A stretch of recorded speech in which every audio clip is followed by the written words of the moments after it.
Hello friends, कैसे हैं आप सब। आप सभी का हमारे यूट्यूब चैनल पर एक बार फिर से स्वागत है। इसके पहले वाले क्लास में हम लोग पढ़ रहे थे ह्यूमन ब्रेन के बारे में, और ह्यूमन ब्रेन में हम लोगों ने सेरिबेलम यानी अनुमस्तिष्क पे चर्चा कर लिया था। आज की क्लास में हम लोग स्पेशली मेडुला ऑब्लंगाटा के बारे में पढ़ने वाले हैं।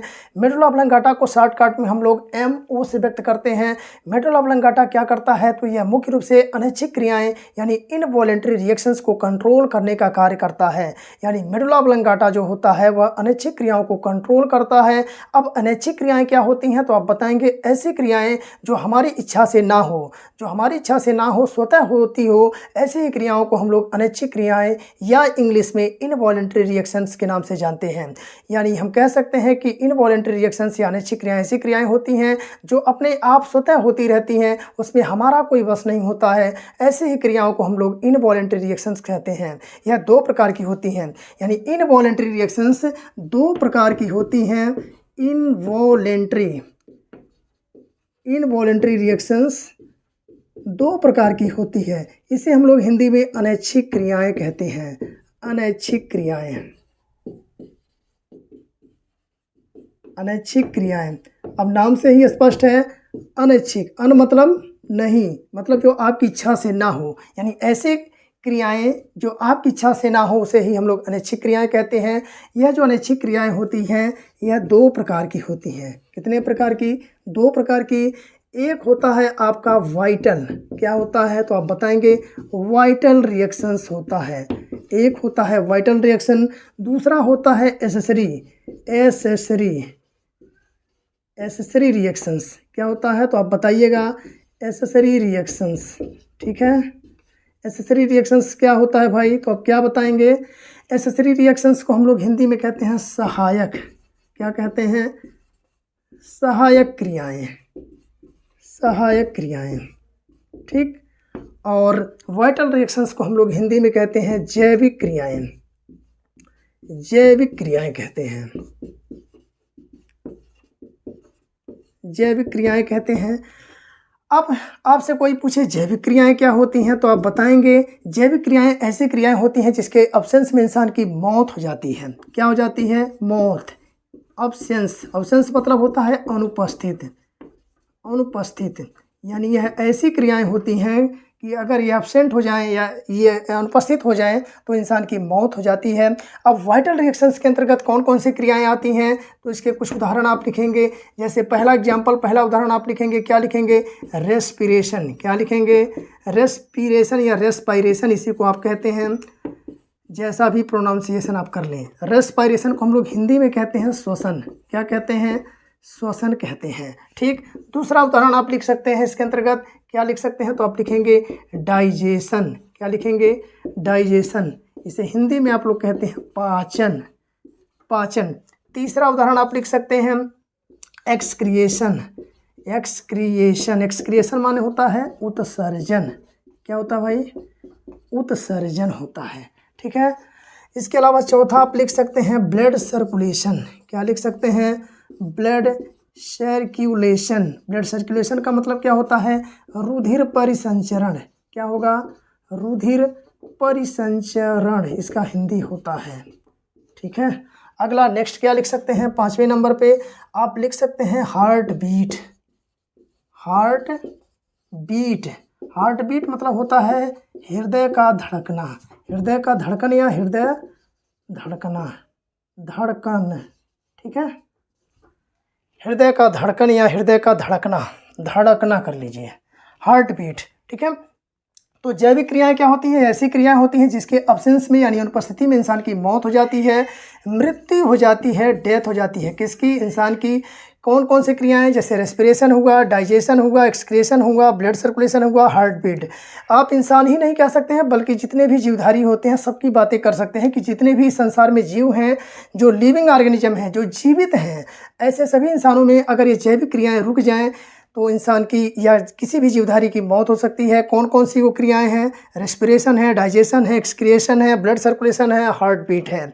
यानी ये अगर रेस्पिरेशन की प्रक्रिया रुक जाए तो क्या कोई इंसान जीवित हो सकता है? नहीं हो सकता है। अगर डाइजेशन रुक जाए तो क्या इंसान बच पाएगा? नहीं बच पाएगा। उत्सर्जन, उत्सर्जन का मतलब क्या होगा? एक्सक्रीट आउट करना, यानी कोई भी मटेरियल जो पचने के बाद जो मटेरियल बचता है उसे आप क्या कहते हैं भाई? उसे आप मल कहते हैं। पच गया, पचने के बाद जो भी वेस्ट मटेरियल होता है उसे हम लोग मल कहते हैं। वह एक्सक्रीट आउट होना, यानी उसका मल का बाहर निकलना ही उत्सर्जन कहलाता है। तो अगर एक्सक्रेशन ना हो तब भी समस्या है, कोई भी जीवधारी होगा उसकी मौत हो जाएगी। ब्लड सर्कुलेशन, रुधिर का परिसंचरण, 24 घंटे ब्लड आपके शरीर में नसों में दौड़ता है, आता जाता है। अगर वह रुक जाए तो क्या होगा? इंसान की या किसी भी जीवधारी की मौत हो जाएगी। हार्ट बीट यानी हृदय का धड़कना, अगर हृदय का धड़कना जो है बंद हो जाए, यानी हृदय जो है धड़कना बंद कर दे तो क्या होगा? किसी भी जीवधारी की डेथ यानी मृत्यु हो सकती है। यानी हम कह सकते हैं कि जैविक क्रियाओं की अनुपस्थिति में या इसके रुकने पर या इसमें कोई भी रुकावट होती है तो इंसान की मौत हो सकती है, और ऐसी ही क्रियाओं को हम लोग जैविक क्रियाएँ कहते हैं।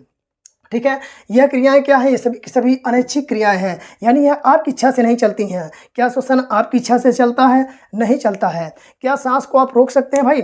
कुछ देर के लिए अपनी सांस को आप ऐसे कह दें कि भाई बहुत सांस ले लिया, जीवन भर से सांस ले रहे हैं, जब से पैदा हुए सांस ही ले रहे हैं, चलो 2-4 दिन आराम कर लेते हैं, मत लेना सांस, रोक दो 2 दिन के लिए। क्या ऐसा संभव है भाई? क्या आपके कहने से श्वसन रुक जाएगा?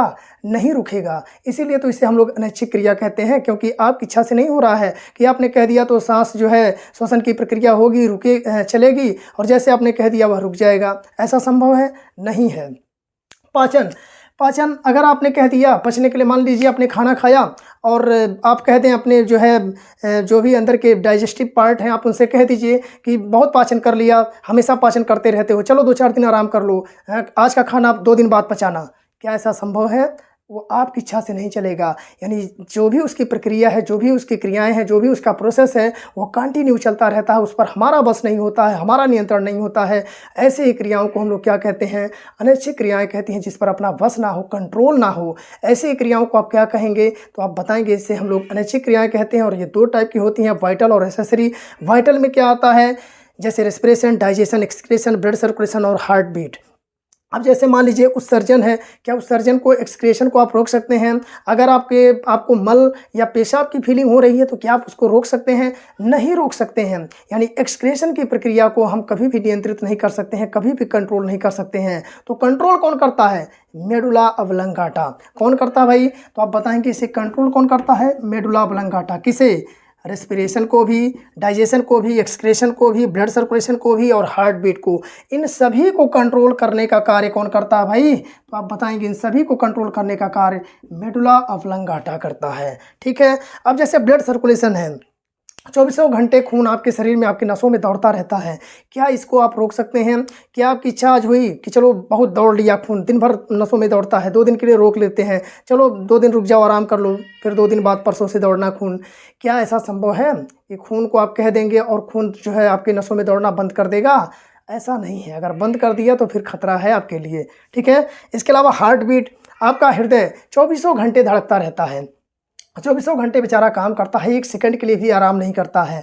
क्या आप कभी हार्ट को, अपने दिल को, हृदय को ऐसे कह दें कि चलो बहुत धड़क लिए, 24 घंटा धड़कते रहते हो, 2-4 दिन आराम कर लो, फिर 2 दिन बाद धड़कना, क्या जल्दी पड़ी है इतनी? क्या ऐसा कहने से आपके हार्ट रुक जाएगा, धड़कना बंद कर देगा? क्या आपके बस में है? क्या आपका उस पर नियंत्रण है? क्या आपका उस पर कंट्रोल है? नहीं है। अगर ऐसा है, अगर रुक गया तब तो फिर दिक्कत है। कोई भी जीवधारी जिसका हार्ट बीट करना बंद हो गया, यानी हृदय का धड़कना रुक गया, तो क्या कोई भी इंसान जीवित रह पाएगा? तुरंत उसकी मौत हो जाएगी। यानी हम कह सकते हैं कि ऐसी क्रियाएं, ऐसी अपक्रियाएं जिस पर इंसान का कंट्रोल ना हो, उसका नियंत्रण ना हो, उसी को हम लोग क्या कहते हैं? अनैच्छिक क्रियाएं कहते हैं। और उसमें भी ऐसे रिएक्शंस जिसके रुकने से, रुकावट से इंसान की मौत हो जाए, उसे ही हम लोग जैविक क्रियाएं कहती हैं। और ऐसे रिएक्शंस जिसके एब्सेंस में इंसान की मौत नहीं होती है, ऐसे रिएक्शंस, ऐसी क्रियाएं जिसके रुकने से इंसान के ऊपर कोई फ़र्क नहीं पड़ता है, वो आए तब भी कोई फ़र्क नहीं, ना आए तब भी कोई फ़र्क नहीं पड़ता है, ऐसे ही क्रियाओं को हम लोग एसेसरी रिएक्शंस या सहायक क्रियाएँ कहते हैं। इसके अंतर्गत कौन कौन आता है? तो आप इसका भी उदाहरण लिख सकते हैं, EX कर लीजिए एग्जाम्पल। कौन कौन आप लिख सकते हैं? जैसे छींकना,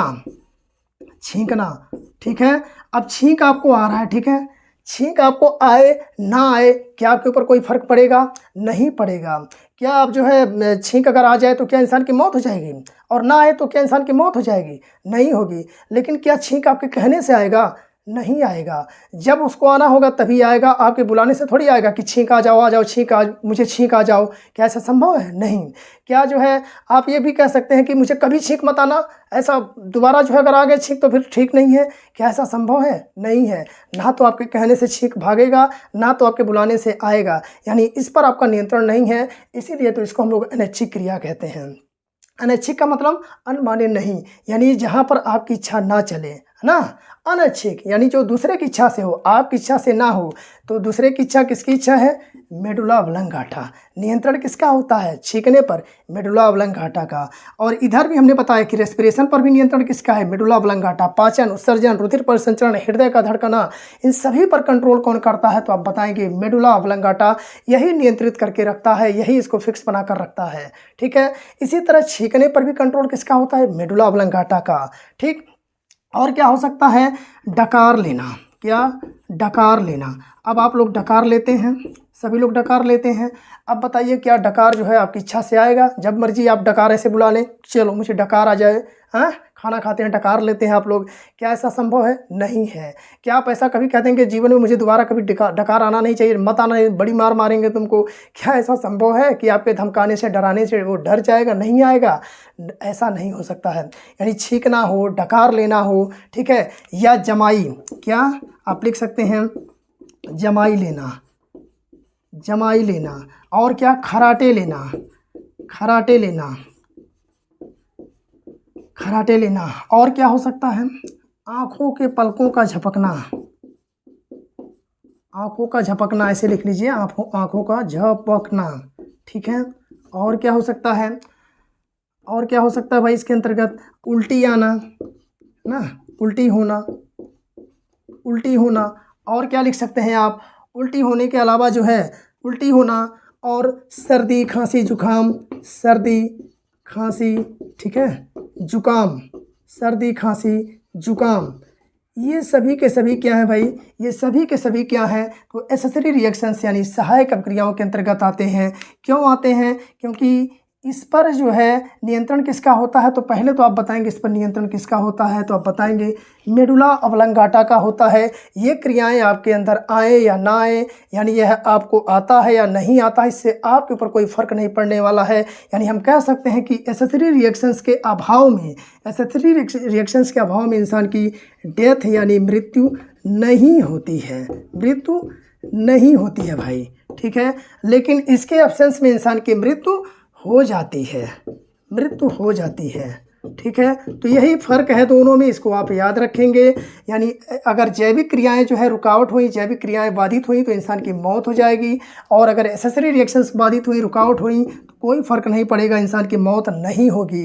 लेकिन ये दोनों ही क्रियाएँ क्या हैं, अनैच्छिक क्रियाएँ हैं, चाहे आए या ना आए तो कोई फ़र्क नहीं पड़ेगा किसमें, एसेसरी में। लेकिन जैविक क्रियाओं में क्या होता है, फ़र्क पड़ता है। अगर रेस्पिरेशन, श्वसन बाधित हुआ तो इंसान की मौत हो जाएगी, पाचन में कोई दिक्कत हुआ तो इंसान की मौत हो जाएगी, उत्सर्जन, रुधिर परिसंचरण, हृदय का धड़कना, इसमें कहीं भी कोई रुकावट होती है तो इंसान की मौत हो जाती है।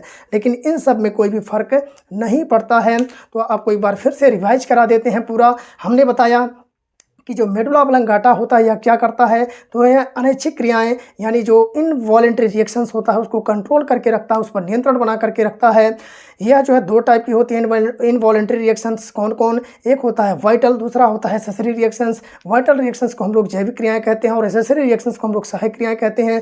वाइटल रिएक्शंस के अंतर्गत मुख्य रूप से respiration, digestion, excretion, blood circulation और हार्ट बीट आता है। इसके अलावा जो है एसेसरी रिएक्शंस के अंतर्गत छींकना, डकार लेना, जमाई लेना, खराटे लेना, आंखों का झपकना, उल्टी होना, सर्दी खांसी जुकाम, ये सभी की सभी क्रियाएं क्या है, एसेसरी रिएक्शंस हैं।